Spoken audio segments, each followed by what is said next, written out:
Spreadsheet world में use होने वाला सबसे ज़्यादा पॉपुलर और कॉमन सॉफ्टवेयर है। पॉपुलर इसलिए होता है ये बिकॉज इसमें ये एक वर्सेटाइल सॉफ्टवेयर है और डाटा से रिलेटेड हम लोग किसी भी तरह का काम स्प्रेडशीट सॉफ्टवेयर में कर सकते हैं। और कॉमन इसलिए है बिकॉज ये आसानी से किसी भी डिवाइस में इंस्टॉल हो जाता है और आप किसी भी डिवाइस में इसको यूज कर सकते हैं। सपोज़ दैट कोई टीचर है, वो अपने सारे स्टूडेंट का मार्क्स को स्टोर करना चाहते हैं, अपने सारे क्लास के स्टूडेंट का रिकॉर्ड रखना चाहते हैं, ताकि वो फ्यूचर में कभी भी उस सारे स्टूडेंट का रिकॉर्ड में वो सर्च कर सकें और उसको देख सकें। तो वो टीचर भी स्प्रेडशीट सॉफ्टवेयर का यूज से सारे स्टूडेंट का रिकॉर्ड को मेंटेन कर सकते हैं। अगर आप स्टूडेंट हो तो उस केस में भी आपका स्प्रेडशीट बहुत ही ज़्यादा हेल्पफुल होता है। आप अपने प्रोग्राम को लिख सकते हैं, आप अपना रूटीन बना सकते हैं और आप अपने डेली लाइफ का जितना भी आप खर्च करते हो वो सारे चीज़ को मेंटेन कर सकते हैं।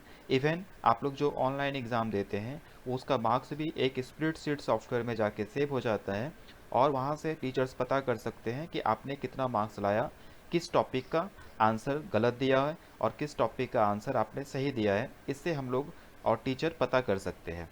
अगर कोई फाइनेंस डिपार्टमेंट में काम करते हैं या कोई बैंक में काम करता है तो अकाउंटिंग से रिलेटेड वो सारा काम स्प्रेडशीट सॉफ्टवेयर में आसानी से कर सकता है बिकॉज स्प्रेडशीट कैलकुलेशन के लिए फेमस सॉफ्टवेयर है। हम लोग किसी भी तरह का कैलकुलेशन कर सकते हैं और अपने कॉम्प्लेक्स कैलकुलेशन को ईजी तरीके से सॉल्व कर सकते हैं। अगर कोई शॉपकीपर है तो वो अपने इन्वेंट्री से रिलेटेड डाटा को स्टोर करके रख सकते हैं। इन्वेंट्री का मतलब होता है स्टॉक। मान लीजिए कोई दवा दुकान है, अब उसके पास कितना दवा बचा हुआ है, कितना दवा ख़त्म हो गया है, तो ये सारे चीज़ का एक स्टॉक मेंटेन करके रखा जाता है ताकि आसानी से पता चल सके कि कौन सा दवा मेरे स्टोर में नहीं है और किस दवा को मंगवाना है। तो इस तरह से शॉपकीपर भी अपने स्टॉक को मेंटेन करने के लिए स्प्रेडशीट सॉफ्टवेयर का यूज कर सकते हैं।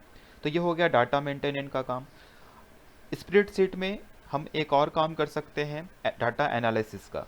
अगर आप डाटा स्टोर कर लेते हैं और आपको पता करना है कि इस सारे डाटा में हाईएस्ट कौन है, लोवेस्ट कौन है, तो हम लोग इसमें आसानी से डाटा को एनालाइज कर सकते हैं by the help of graphical representation. और ग्राफिकल रिप्रेजेंटेशन में हम लोग ग्राफ्स का, चार्ट का, line chart, pie chart, column chart, ये सारे चार्ट का यूज कर सकते हैं। इवन डाटा एनालिसिस के लिए हम लोग कलर रिप्रेजेंटेशन भी कर सकते हैं जिसको हम लोग कंडीशनल फॉर्मेटिंग कहते हैं। तो एक एक करके जैसे मैं आगे टॉपिक पढ़ाता जाऊंगा मैं इसका प्रैक्टिकल आपको दिखाता चला जाऊंगा। तो इस तरह से वर्ल्ड में स्प्रेडशीट का यूज बहुत ही ज़्यादा होता है और ये बेसिकली कैलकुलेशन बेस्ड टास्क के लिए किया जाता है। डाटा स्टोर करने के लिए किया जाता है रिकॉर्ड के फॉर्मेट में, टेबुलर के फॉर्मेट में। तो आइए आगे का चैप्टर स्टार्ट करते हैं और वीडियो को लास्ट तक ज़रूर देखिए।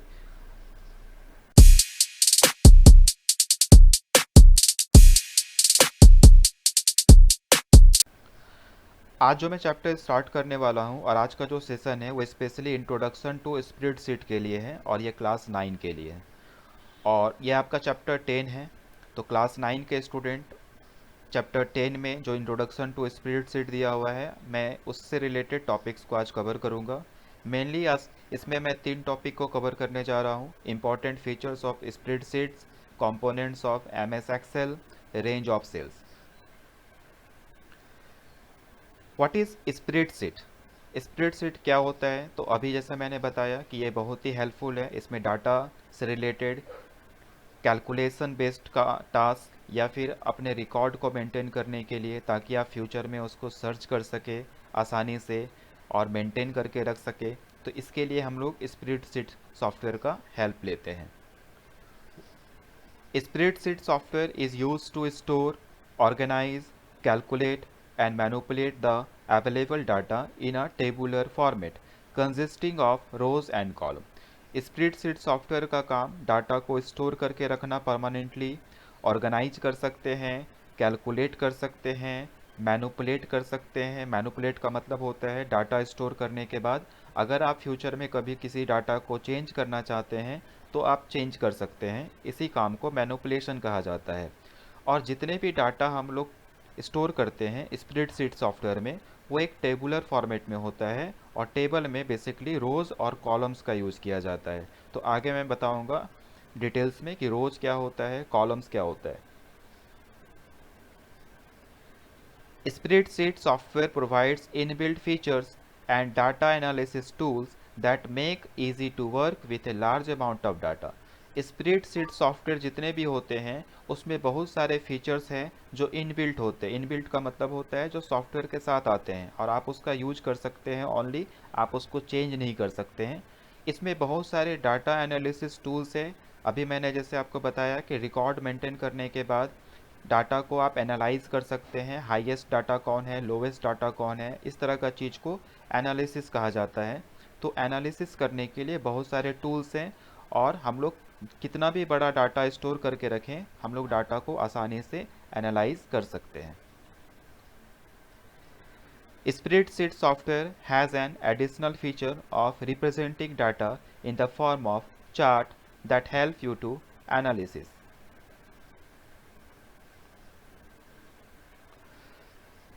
Next topic is important features of spreadsheet. आखिर स्प्रेडशीट पूरे वर्ल्ड में इतना फेमस क्यों है, हर कोई इसका यूज क्यों करता है? तो इसका कुछ फीचर्स है जिसके कारण स्प्रेडशीट बहुत ही ज़्यादा पॉपुलर है और हम लोगों को काम करने में बहुत ही हेल्प करता है, बहुत ज़्यादा आसान बना देता है, जिससे हम लोग अपने पूरे कॉम्प्लेक्स कैलकुलेशन को बहुत ही आसानी से कर पाते हैं। तो इसका कुछ इंपॉर्टेंट फीचर्स है, तो चलिए हम लोग एक एक करके फीचर्स को देखते हैं। First feature, formula and functions. Spreadsheet software जितने भी होते हैं उसमें फार्मूला होते हैं, फंक्शंस होते हैं और ये सारे फंक्शंस का और फार्मूला का काम है कैलकुलेशंस को आसानी से करना। सपोज दैट अगर आप किसी मार्क्स का एवरेज निकालना चाहते हैं, तो अगर आपको मैथमेटिकल कैलकुलेशन करना है तो आप पहले सारे मार्क्स को ऐड करेंगे और फिर टोटल नंबर ऑफ सब्जेक्ट से उसको डिवाइड करेंगे। तो ये काम करने के बाद आप एवरेज निकाल सकते हैं। तो जस्ट लाइक फंक्शन का अगर आप यूज करते हैं तो हम लोग ना तो डिवाइड करेंगे ना ही एडिशन करेंगे, जस्ट एक फंक्शन का नाम होता है और उस नाम को यूज करके उसका आर्गुमेंट को पास करके हम लोग वो काम आसानी से कर सकते हैं। तो फंक्शन क्या है, आर्गुमेंट क्या होता है और फंक्शन का स्प्रेडशीट सॉफ्टवेयर में हम लोग यूज कैसे करते हैं, इस चीज़ को मैं आगे का टॉपिक में कवर करूँगा, इसलिए आप लोग आगे का टॉपिक्स को ज़रूर देखिए। नेक्स्ट फीचर है सर्च एंड रिप्लेस।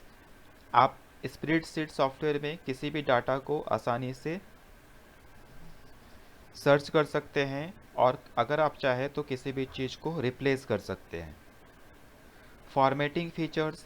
एक्सेल में स्प्रेडशीट सॉफ्टवेयर में बहुत सारे ऐसे फीचर्स हैं जिसके थ्रू आप अपने डाटा को और ज़्यादा अट्रैक्टिव बना सकते हैं।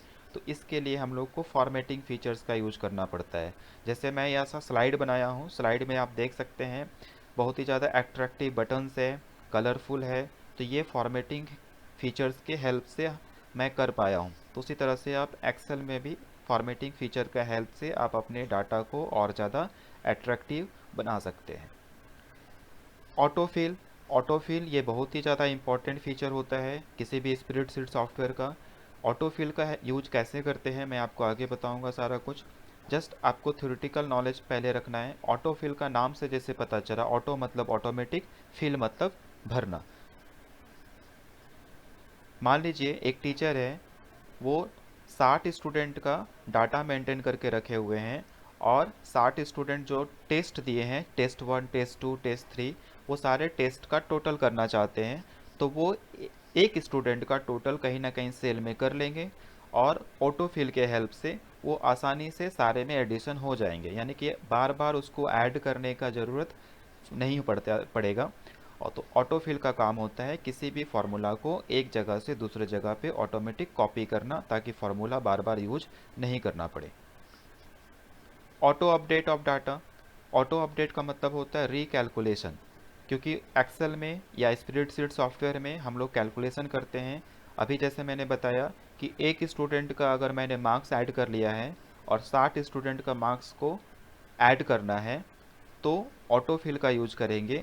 बट अगर हम फ्यूचर में कभी किसी स्टूडेंट का मार्क्स को चेंज कर देते हैं, वहाँ पे वो डाटा ऑटोमेटिक रिकैलकुलेट हो जाता है। दैट मीन कि बार बार हम लोगों को कैलकुलेशन करने का ज़रूरत नहीं है जब भी हम लोग किसी डाटा में चेंजेस करते हैं। इसी को ऑटो अपडेट ऑफ डाटा कहते हैं या फिर रिकैलकुलेशन कहा जाता है।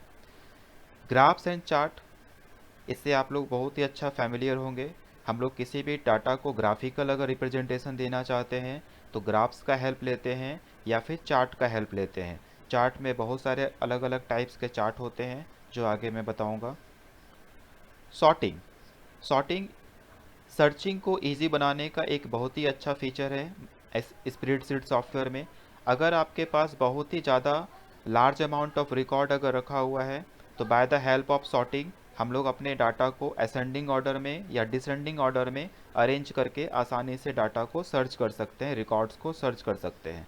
आप लोग देखे होंगे आपके स्मार्टफोन में जितने भी कॉन्टैक्ट नंबर सेव होते हैं वो अल्फ़ाबेटिकल ऑर्डर में अरेंज हो जाते हैं, ताकि किसी भी नाम को अगर हम सर्च करें कॉन्टैक्ट लिस्ट में जा कर के तो आपको पता होता है कि कौन सा लेटर है वो कहाँ पे मिलेगा। अगर आपके बुक में जो चैप्टर्स है वो असेंडिंग ऑर्डर में अरेंज होते हैं, page wise page number wise arrange होते हैं, ताकि आपको किसी भी चैप्टर पे जाना है तो सीरियल वाइज आप उसको ढूंढ सकते हैं। अगर वो सफलिंग करके दिया हुआ रहता तो आपको एक एक पेज को पलटना पड़ता, तो मेरा जो सर्चिंग होता वो बहुत ही ज़्यादा टाइम लग जाता उसमें। तो सॉर्टिंग के हेल्प से हम लोग अपने डाटा को आसानी से सर्च करने लायक बना सकते हैं।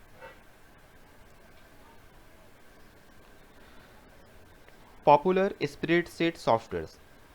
अभी तक मैंने आपको बताया स्प्रेडशीट सॉफ्टवेयर के बारे में, इसका काम क्या है, ये कैसे हम लोग के लाइफ में हेल्पफुल होता है। बट स्प्रेडशीट सॉफ्टवेयर कौन कौन से होते हैं, हम लोग कौन कौन सा सॉफ्टवेयर यूज कर सकते हैं जो स्प्रेडशीट सॉफ्टवेयर्स हैं। तो चलिए हम लोग एक एक करके इस चीज़ को देखते हैं कौन कौन सा सॉफ्टवेयर होता है। माइक्रोसॉफ्ट एक्सेल जो सबसे ज़्यादा पॉपुलर होता है, माइक्रोसॉफ्ट एक्सेल ये एक स्प्रेडशीट सॉफ्टवेयर है। Apache open office Calc, Libra office Calc, Google seat जिसको हम लोग अपने एंड्रॉयड डिवाइस में आसानी से प्ले स्टोर में जाके इंस्टॉल कर सकते हैं। अगर आपके स्मार्टफोन में एक्सेल यूज करना है, स्प्रेडशीट सॉफ्टवेयर का यूज करना है तो आप गूगल सीट को डाउनलोड करके यूज कर सकते हैं। जी न्यूमेरिक और विकी कैल्क, तो ये कुछ 6 टाइप्स ऑफ सॉफ्टवेयर्स का नाम दिया हुआ है जो हम लोग स्प्रेडशीट सॉफ्टवेयर के लिए यूज कर सकते हैं। तो बेसिकली हम लोग मोबाइल फ़ोन के लिए गूगल सीट का यूज करते हैं और कंप्यूटर डेस्कटॉप टैबलेट पीसी के लिए माइक्रोसॉफ्ट एक्सेल का यूज करते हैं। Components of MS Excel.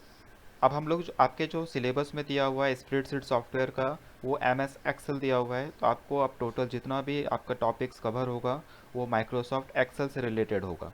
तो जैसे ही हम लोग माइक्रोसॉफ्ट एक्सेल को ओपन करते हैं, आप लोग को पता होगा माइक्रोसॉफ्ट एक्सेल ओपन कहाँ से होता है। सबसे पहले हम लोग स्टार्ट में जाएंगे, चूँकि मेरा विंडोज़ 10 है, आप विंडोज़ 7 में भी जा सकते हैं। आपके पास विंडोज़ 7 है तो विंडोज़ 7 में भी आप सेम वर्क कर सकते हैं। स्टार्ट में जाने के बाद विंडोज़ 7 है तो उसमें ऑल प्रोग्राम मिलेंगे। ऑल प्रोग्राम के अंदर में हम लोग को जाना है माइक्रोसॉफ्ट ऑफिस में। माइक्रोसॉफ्ट ऑफिस, इसके अंदर में आपको मिल जाएंगे माइक्रोसॉफ्ट एक्सेल।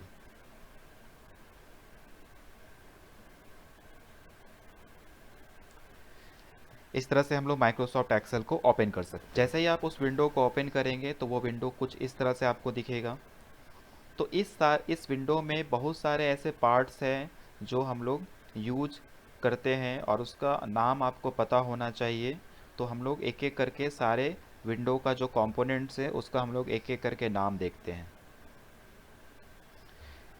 ये आपका क्विक एक्सेस टूल बार है, file tab, name box, active cell, row heading, tab scrolling button, column heading, formula bar, sheet tabs, status bar, scroll bar, cell range, group, ribbon और title bar. तो आप देख सकते हैं यहाँ पे एक एक करके डिनोशन किया हुआ है कि किस कंपोनेंट्स का क्या नाम है। Quick access tool bar, quick access tool bar का नाम से पता चला, क्विक मतलब फास्ट, एक्सेस मतलब यूज करना। तो जैसे यहाँ पे आप देख सकते हैं सेव का बटन है, अंडू रीडू का बटन है और आप यहाँ से और भी कुछ बटन जो आप फ्रिक्वेंटली यूज करते हैं यहाँ से ऐड कर सकते हैं। तो यहाँ से आप डायरेक्टली किसी भी ऑप्शन को यूज कर सकते हैं, आपको उस ऑप्शन के लिए अलग से अंदर मेनू में जाना नहीं पड़ेगा। टाइटल बार, बाय डिफ़ॉल्ट हम लोग जब एक्सेल स्टार्ट करते हैं तो ऊपर में बुक 1 दिखता है, तो बुक 1 बाय डिफ़ॉल्ट नाम हो गया इस वर्कबुक क्या होता है इसके बारे में मैं आगे के स्लाइड में बताता हूँ। तो टाइटल बार सबसे टॉप पार्ट को बोलते हैं, जहाँ पे आपका किस सॉफ्टवेयर का यूज करते हैं वो नाम लिखा हुआ है, और आपके फाइल का नाम क्या है, वर्कबुक का नाम क्या है, वो लिखा हुआ रहता है। रिबन, रिबन में बहुत सारे ग्रुप्स होते हैं और बहुत सारे ऑप्शन कमांड्स होते हैं जिसके हेल्प से आप अपने एक्सेल सीट पे काम करते हैं। तो होम पे क्लिक करेंगे, होम का रिबन खुला हुआ है, नीचे देख सकते हैं ग्रुपिंग है, clipboard, font, alignment, number, styles, cells, editing. तो ये ग्रुपिंग है। तो एक्चुअली रिबन में क्या होता है, ribbon is a collection of multiple groups, और हर ग्रुप में अलग अलग कमांड्स हैं। जैसे क्लिपबोर्ड में कमांड पेस्ट का है, कट का है, कॉपी का है। फॉन्ट में जाएंगे तो बोल्ड कर सकते हैं, बोल्ड का कमांड होता है, इटैलिक का होता है, कलर चेंज करने का होता है। इसी तरह से अगर आप इंसर्ट टैब में जाएंगे तो इंसर्ट का रिबन खुल जाएगा, तो इंसर्ट का अलग अलग कमांड यूज कर सकते हैं। नेम बॉक्स, जब भी हम किसी सेल पे क्लिक करते हैं तो किस सेल पे क्लिक हुआ है उसका नेम यहाँ पे आएगा। सपोज दैट यहाँ पे आप देख सकते हैं मैंने इस सेल पे क्लिक करके रखा है, तो यहाँ पे A1 दिख रहा है। तो नेम बॉक्स से आप किसी भी सेल का नाम पता कर सकते हैं कि कौन सा सेल पे आप टाइप करने जा रहे हैं, लिखने जा रहे हैं। एक्टिव सेल, अगर आप किसी सेल पे लिखना चाहते हैं, चूंकि यहाँ पे तो बहुत सारे सेल्स हैं, तो किस सेल पे आपको टाइप करना है तो पहले उस सेल पे जाके एक बार आपको क्लिक करना पड़ेगा। वो सेल हाईलाइट हो जाता है, जैसे यहाँ पे आपको हाईलाइट दिख रहा होगा ग्रीन कलर से, तो इसको कहते हैं एक्टिव सेल। तो टाइप करने के लिए सेल को एक्टिव बनाना जरूरी है। रो हेडिंग, सेल में बहुत सारे कॉलम्स होते हैं, बहुत सारे रोज होते हैं, तो रोज का एक नंबरिंग फॉर्मेट, नंबर से दिखाया जाता है रो का सारा नंबर, इसको बोलते हैं रो हेडिंग। आप किस रो पे काम कर रहे हैं आपको रो हेडिंग से पता चलेगा। तो अभी मेरा जो सेल एक्टिव है वो 1 रो पे है। इसी तरह से 1 2 3 4 बहुत सारे रो होते हैं।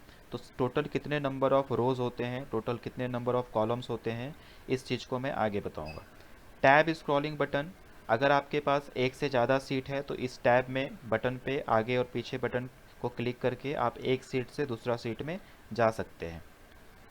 कॉलम हेडिंग, जैसे रो का हेडिंग होता है 1 2 3 4, उसी तरह से कॉलम का भी हेडिंग होता है अल्फ़ाबेटिकल ऑर्डर में ABCD करके।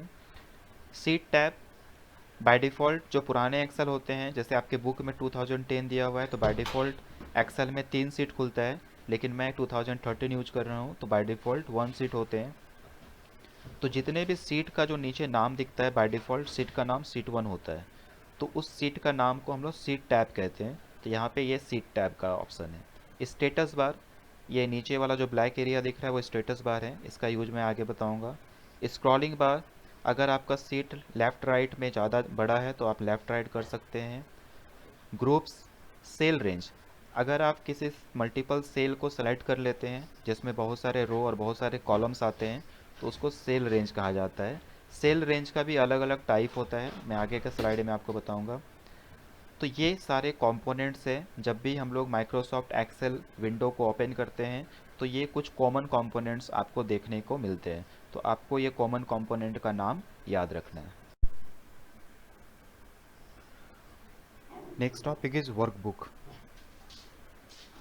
What is workbook? आप लोग बचपन में वर्कबुक सब्जेक्ट पढ़ा होगा जिसमें बहुत सारे वर्कशीट होते थे और उस वर्कशीट पे हम लोग को अपना होमवर्क कंप्लीट करना पड़ता था। तो आप देखते होंगे कि वहाँ पे बहुत सारे वर्कशीट्स को मिला करके आपका एक जो बुक बना है उसको वर्कबुक नाम दिया गया है। तो यहाँ पे भी सेम कंडीशन है, जब हम लोग एक्सेल स्टार्ट करते हैं तो उसके अंदर बहुत सारे सीट्स होते हैं, बहुत सारे सीट को हम एडिशनली ऐड भी कर सकते हैं और उसमें कुछ लिख सकते हैं, और अपने सारे डाटा को सेव करने के लिए, फ्यूचर में यूज करने के लिए उसको स्टोर कर देते हैं परमानेंटली हार्ड डिस्क के अंदर। तो उसका एक पर्टिकुलर नाम दिया जाता है कि आप उस सारे डाटा को किस नाम से फाइल को सेव करना चाहते हैं, उसी चीज़ को वर्कबुक कहा जाता है एक्सेल में। In MS Excel, file is referred to as a workbook in which you work and store your data. MS Excel में जो नॉर्मली हम लोग फाइल सेव करते हैं उसी को वर्कबुक कहा जाता है, जिसमें हम लोग का सारा कुछ स्टोर किया जाता है, डाटा को हम लोग अपने डाटा को स्टोर करके रखते हैं। फॉर एग्जांपल, अगर आप MS वर्ड में कुछ करते हैं तो उसको डॉक्यूमेंट फाइल बोलते हैं। अगर आप पावर पॉइंट में कुछ लिखते हैं प्रेजेंटेशन फाइल बोलते हैं। अगर आप नोटपैड का कुछ फाइल सेव करते हैं तो उसको टेक्स्ट फाइल बोलते हैं। तो जस्ट लाइक एक्सेल का फाइल को वर्कबुक कहा जाता है। It is assigned a temporary name book 1 which is display on the title bar. जब भी हम लोग किसी एक्सेल फाइल को ओपन करते हैं न्यूली, अगर आप नया नया कोई फाइल ओपन किए हैं तो उसका बाय डिफ़ॉल्ट बुक वन नाम होता है जो टाइटल बार में डिस्प्ले करता है। अगर आप इसको फाइल में जाके सेव करते हैं परमानेंट तो बुक वन नाम को चेंज करके आप खुद से कुछ नाम को सजेस्ट कर सकते हैं, बाद में आपका बुक वन के जगह पे वो नाम आ जाता है। बट बाय डिफ़ॉल्ट एक्सेल का जो वर्कबुक होगा उसका नाम बुक वन होता है। Workbook is a collection of one और more worksheet in a single file. Workbook एक सिंगल फाइल होता है जिसके अंदर बहुत सारे वर्कशीट्स होते हैं, और वर्कशीट को सीट भी कहा जाता है, और उसमें हम लोग अपने इंफॉर्मेशन को स्टोर करते हैं। Worksheet, a worksheet is a grid line like area made up of rows and columns where you enter data and work on it। Worksheet बहुत सारे लाइंस का कॉम्बिनेशन होते हैं जिसको ग्रिडिंग कहते हैं। आप जैसे ही वर्कशीट खोलेंगे आपको जस्ट इस तरह से कुछ आपको लाइन दिखेंगे, जैसे ये आपका कुछ लाइन है, दिस इज़ रोज, और ये वर्टिकल लाइंस होते हैं, दिस इज़ कॉलम्स। ये जो आपका फॉर्मेशन जो स्ट्रक्चर जनरेट हो रहा है इसी को ग्रिड लाइन कहते हैं, इसी को ग्रिडिंग कहा जाता है। तो वर्कशीट में आपका जितना भी रो कॉलम होते हैं वो एक ग्रिड स्ट्रक्चर के होते हैं, इसलिए इसको ग्रिड लाइक एरिया कहा जाता है। Worksheet is a composed of very large number of cells. एक वर्कशीट के अंदर बहुत सारे सेल्स होते हैं। Which are the basic storage unit for data in a file और वर्कबुक, जो बहुत ही ज़रूरी होता है अगर आप वर्कशीट में अपना टास्क परफॉर्म करना चाहते हैं, वैल्यू स्टोर करना चाहते हैं, रिकॉर्ड बनाना चाहते हैं, तो सारे चीज़ को एक सेल के अंदर आपको लिखना पड़ता है, और ये बहुत ज़्यादा होता है। आप अलग अलग सेल का यूज अलग अलग टास्क के लिए कर सकते हैं। Vertical lines are called column labelled with alphabet ABC। Worksheet में और सीट में जो वर्टिकल लाइंस होते हैं उसको हम लोग कॉलम्स बोलते हैं, और कॉलम का रिप्रेजेंटेशन अल्फ़ाबेटिकल ऑर्डर में होता है, A टू ये लास्ट XFD तक जाएगा। आपको मैं आगे बताता हूँ कि लास्ट कॉलम का नाम कहाँ तक जाएगा। हॉरिजॉन्टल लाइंस आर कॉल्ड रोज, जो हॉरिजॉन्टल लाइंस होते हैं उसको रोज बोलते हैं, और रोज का रिप्रेजेंटेशन हम लोग नंबरिंग से करते हैं, 1 2 3 4 and so on. Last number of रोज कितने होते हैं वो आगे पता चलेगा। देर आर टोटल 10,48,576 रोज। एक सीट में टोटल इतने नंबर ऑफ रोज होते हैं, 10,48,576, और नंबर ऑफ कॉलम्स, चूँकि कॉलम्स आपका अल्फ़ाबेटिकल ऑर्डर में होता है इसीलिए ये XFD तक जाएगा, और इसको अगर हम फार्मूला के थ्रू निकालेंगे तो 16,384 कॉलम्स होते हैं, 16,384 कॉलम्स होते हैं। ये एक सीट में होंगे ये दोनों। उसी तरह से जितने भी सीट हम लोग ऐड करेंगे सब में इतने नंबर ऑफ रोज और इतने नंबर ऑफ कॉलम्स मिलते चले जाएंगे। अगर आप इस दोनों नंबर को मल्टीप्लाई करेंगे तो टोटल नंबर ऑफ सेल आपको मिल जाएगा। तो ये टोटल नंबर ऑफ सेल कितना ज़्यादा हो सकता है आप मल्टीप्लाई करके इसको आप चेक कर सकते हैं। एक सीट में टोटल आपको उतने सेल मिलेंगे।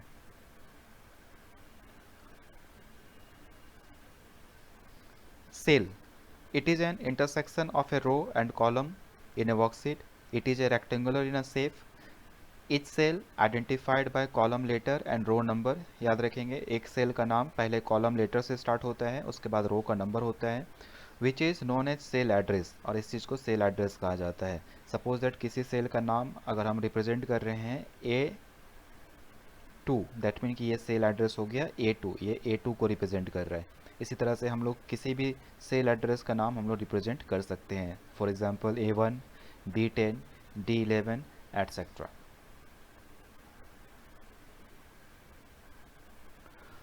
What is row? It is the horizontal arrangement of cells. जो सेल का जो हॉरिजॉन्टल अरेंजमेंट होता है, this one just like this, horizontal इस तरह से होता है, ये आपका रोज है। और रो का जो लेवलिंग होगा वो आपका न्यूमरिक वे में होता है, नंबरिंग होता है 1 2 3 4 इस तरह से 10,48,576 तक जाएगा।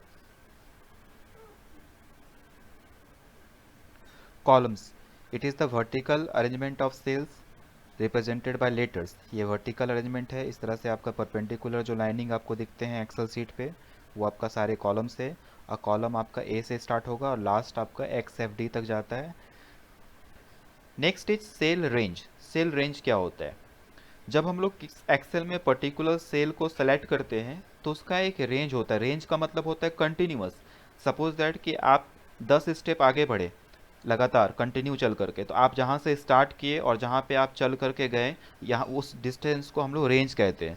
तो सेल का रेंज का मतलब भी क्या होता है कि अगर हम किसी सेल को, मल्टीपल सेल को इस तरह से सेलेक्ट कर लिए हैं और इसके अंदर बहुत सारे रो कॉलम आ जाते हैं, तो उसका एक पर्टिकुलर नाम होता है कि वो स्टार्ट कहाँ से हुआ था और वो ख़त्म कहाँ पे हुआ है, तो उसका अपना कुछ एड्रेस होगा। तो सपोज दैट मैंने स्टार्ट किया है ए से, ए कॉलम से और फर्स्ट रो से, और ख़त्म किया है मैंने डी कॉलम पे और 10th रिकॉर्ड में, 10वां रिकॉर्ड में ख़त्म किया है, तो इसका सेल रेंज हो जाएगा A1 से, इसका सेल का रेंज हो जाएगा A1 से लेकर के D10 तक। तो आई थिंक आप लोग को सेल का रेंज समझ में आ रहा होगा। जब हम लोग मल्टीपल सेल को सेलेक्ट करते हैं तो कहाँ से सेलेक्ट हो रहा है और कहाँ पे ख़त्म हो रहा है, तो उस पूरे डिस्टेंस को सेल रेंज कहा जाता है। और रेंज दिखाने के लिए हम लोग कॉलन साइन का यूज़ करते हैं, इसको बोलते हैं रेंज ऑपरेटर। चलिए आगे हम लोग इसके बारे में एक एक करके देखते हैं। A cell range refers to a series of values between two other values। Cell range एक सीरीज होता है। रेंज का मतलब हो गया कि शुरू, एक कंटिन्यूअस जहाँ से स्टार्ट होगा वो लगातार आगे बढ़ना चाहिए, और पर्टिकुलर जो सेल सेलेक्ट हो जाएगा उसी को हम लोग कंटिन्यूअस और सीरीज ऑफ वैल्यूज कहते हैं। Between two other values, cell range के लिए कम से कम आपको दो या दो से ज़्यादा सेल सेलेक्ट होना चाहिए। For example the range between 1 and 5, suppose that मैंने सेल फर्स्ट रो से 5th रो तक मैंने सेल सेलेक्ट कर लिया है, तो बीच में आपका 2, 3, 4 भी आ चुका है, तो इसी चीज़ को हम लोग रेंज कहते हैं। यानी 1 फर्स्ट हो गया, 5th आपका लास्ट हो गया, इसके बीच में और भी चीज़ आए होंगे जैसे 2, 3, 4 भी आए होंगे, तो 1 से लेकर के 5 तक का जो सेल सेलेक्ट हो गया है उसी को हम लोग सेल रेंज कहते हैं। A range can be two or more contiguous cells which are selected or denoted collectively। Range क्या होता है? दो या दो से ज़्यादा जब कंटिन्यूअस सेल को सेलेक्ट कर लेते हैं तो उसके अंदर में जितने भी सेल्स आ जाते हैं कंटिन्यूअस सेल्स, उसी चीज़ को सेल रेंज कहा जाता है। तो मैं आगे आपको प्रैक्टिकल में इसको दिखाऊंगा। You can specify a range by writing the starting cell address followed by the ending cell address, both separated by colon symbol। This is the symbol of range। इसको हम लोग रेंज ऑपरेटर भी कहते हैं। तो जैसे आप पहला सेल सेलेक्ट कर लिए, ए को, A1 को सेल एड्रेस सेलेक्ट कर लिए, और यहाँ पे हम लोग रेंज ऑपरेटर दे देंगे, और उसके बाद यहाँ पे हम लोग अगर लिखते हैं D10, तो ये हो गया सेल रेंज। A1 से लेकर के D10 तक जितना भी वैल्यू है सारा सेलेक्ट हो जाएंगे, और कहीं ना कहीं आप फार्मूला में यूज करेंगे। तो सेल रेंज का यूज क्या है? सेल रेंज का यूज हम लोग फार्मूला में बहुत ज़्यादा यूज करते हैं, इसीलिए सेल रेंज को समझना बहुत ही ज़्यादा इंपॉर्टेंट है ताकि आप फार्मूला आसानी से बना सके। टाइप्स ऑफ सेल रेंज, जितने भी हम लोग सेल रेंज अभी जो पढ़े हैं उसमें कितने टाइप्स के हम लोग सेल रेंज यूज कर सकते हैं? तो टोटल आपके तीन टाइप के सेल रेंज होते हैं। पहला है हो गया रो रेंज, दूसरा है कॉलम रेंज, और तीसरा है रो एंड कॉलम रेंज। अगर आप सिर्फ एक रो को सेलेक्ट करते हैं तो उसमें आपका रो नंबर फिक्स होता है और कॉलम का जो नेम होता है वो चेंज हो जाता है। तो रो रेंज में क्या होगा? The number of the row number is constant whereas the column letter varies. Row का जो नंबर होगा वो कांस्टेंट होगा। आप ऐसे समझिए कि हम लोग एक रो को सेलेक्ट करना है तो रो का तो रेंज तो सेम होगा ना, लेकिन कॉलम जो होगा वो डिफरेंट आ जाएंगे इसके बीच में, इसीलिए कॉलम वेरी करता है और रो कांस्टेंट होता है, इसी को हम लोग रो रेंज कहते हैं। कॉलम रेंज जस्ट उसका अपोजिट है, इसमें कॉलम कांस्टेंट हो जाएगा और रो चेंज होगा। तो ये ज़्यादातर वर्टिकल सिलेक्शन को कहते हैं। अगर आप किसी चीज़ को वर्टिकली सेलेक्ट करते हैं तो आपका रो नंबर चेंज हो रहा है, जैसे ये रो नंबर 1 है तो रो नंबर 2 हो जाएगा, ये रो नंबर 3 हो जाएगा। लेकिन कॉलम का जो एड्रेस है जैसे ए हो गया तो ये ए कांस्टेंट रहेगा, लेकिन इसमें क्या है, रो कांस्टेंट होता है और कॉलम चेंज होता है, ए, बी, सी, डी, और ये हॉरिजॉन्टल सिलेक्शन को कहते हैं।